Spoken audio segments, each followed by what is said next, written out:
after the fall of what was once one of the largest crypto exchanges in the world, FTX, other exchanges starting to feel the wrath of panic withdrawals. Coinbase, Kraken, and other exchanges are showing their reserves and liabilities to instill some calm and confidence back into the markets. Some industry leaders are calling for proof of reserves, a requirement that exchanges show they have assets to match their liabilities. Yesterday, I spoke with Castle Island Ventures partner Nick Carter about his new opinion piece for CoinDesk supporting proof of reserves and how it would work. Take a listen. The basic of a proof of reserve is cryptographically attesting to assets held. That part is very simple. So you sign a transaction showing that you have, X amount of Bitcoin, other assets. There's a number of ways you can achieve that. That part's trivial. And then the other side of the balance sheet is the liabilities. So you just add up all the outstanding user balances on the exchange, and you let those users verify that they're included in the liability set. And if both sort of numbers match, then you can have relatively good assurances that the exchange is fully reserved. Exchanges, if they're operating normally, they should be able to do this without any trouble, really. And so I think it's an absolute must-have at this point, basically. So in reading your article, I noticed, there was talk of proof of reserves after the fall of Mt. Gox and other catastrophes. So do you think this is the one that could possibly push it over the edge and get crypto exchanges to do it? Yeah, it's been a history of false starts, stops and starts. So in 2014, a half dozen exchanges did proof of reserve. The technology there wasn't a single procedure that people had sort of decided on back then. And it fizzled out. Kraken did one. OKCoin, actually CZ, he was CTO of OKCoin at the time. He did one, believe it or not. A number of other exchanges did.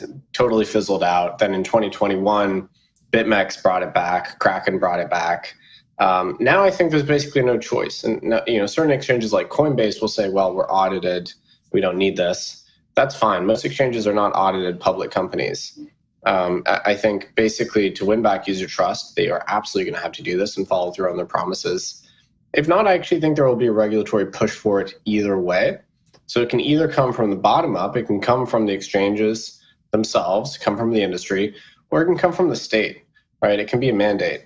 I would much rather that it be done organically and spontaneously. Could proof of reserves have stopped the collapse of FTX? It doesn't stop fraud, right?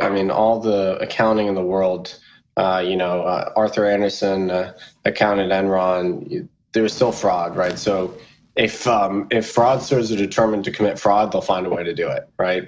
However, FTX never really had obvious cold wallets that on-chain, forensic types could determine. This was always an issue with FTX. Ask any on-chain analytics company or researcher. We could never identify the FTX wallets. That was always a red flag. FTX wouldn't have been able to do a proof of reserve, right? Because they didn't have the reserves. They were lending them out to Alameda. And so that audit would have shown that. So they just wouldn't have done it. That would have been the same with Quadriga. Quadriga would not have they wouldn't have been able to pass a proof of reserve. Mt. Gox would not have been able to pass a proof of reserve. So the way you find these things out is everybody that's honest does it, and everyone that's dishonest doesn't do it. And so that way, via negativa, by subtraction, who is being dishonest, basically. But no, it doesn't guarantee that you find the fraud, but it's very indicative. If, in a proof of reserve world, they're the only ones not doing it.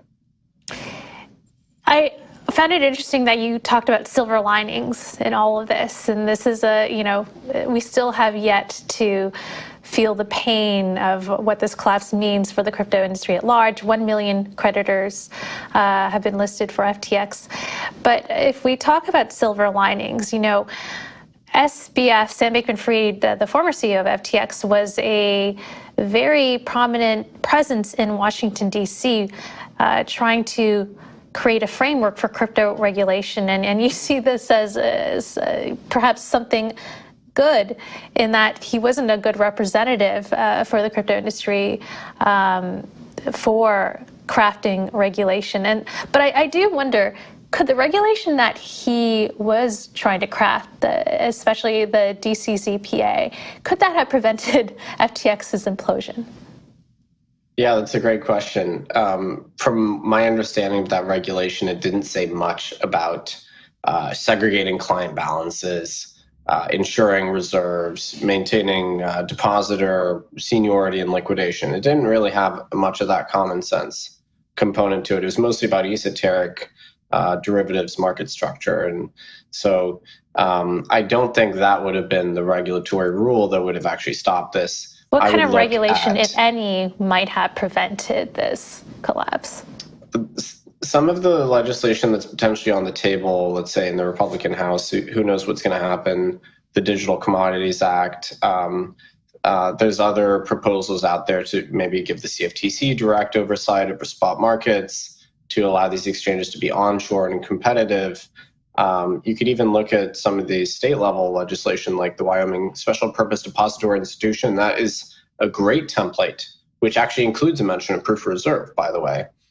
So there are a few folks out there on the Hill that are pushing this narrative. I happen to know that there is enthusiasm now in Washington to potentially even include proof of reserve in some of this legislation as we enter the next session. So these ideas exist, they're out there. Mm-hmm. Hopefully we can move away from the DCCPA and move more towards actual consumer protection regulation.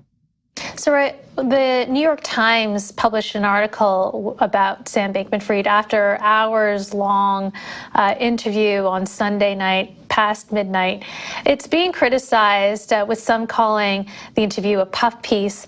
What do you make of the media's role in all of this? I believe that the media is totally complicit in elevating Sam Bankman-Fried. I never saw a tech entrepreneur get as glowing a treatment in the corporate press.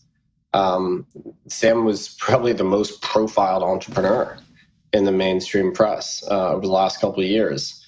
And I think his political activity and donations and the fact that he was very different from most crypto folks, that really helped. Of course, we have our fair share of blame in the industry. Folks that were knew maybe a thing or two about FTX and didn't criticize them harshly enough. I mean, obviously, most of the blame lies with the FTX leadership themselves. But I think the press is also to blame. They were derelict in their duty. They wrote mostly hagiographies, basically just puff pieces about the guy. Now, even after the collapse, and didn't really do any real investigative work to determine where the money came from, how they were able to grow so quickly and achieve so much prominence in DC. So the New York Times, maybe most of all, is guilty. And I'd love to see some reflection or some acknowledgement of that fact. Yeah, I definitely think that there was some hero worshiping going on. I will say for CoinDesk's part that when we did write the articles critical of Alameda Research and FTX, such as the one revealing the balance sheet, we got huge pushback from the industry saying this was a hit piece, this was something planted by Binance, etc. When I asked, him during our consensus conference if he was front-running traders through Alameda Research and, also going to his social policies, I also got a lot of blowback saying it was inappropriate to ask him these questions, etc. He's an invited guest.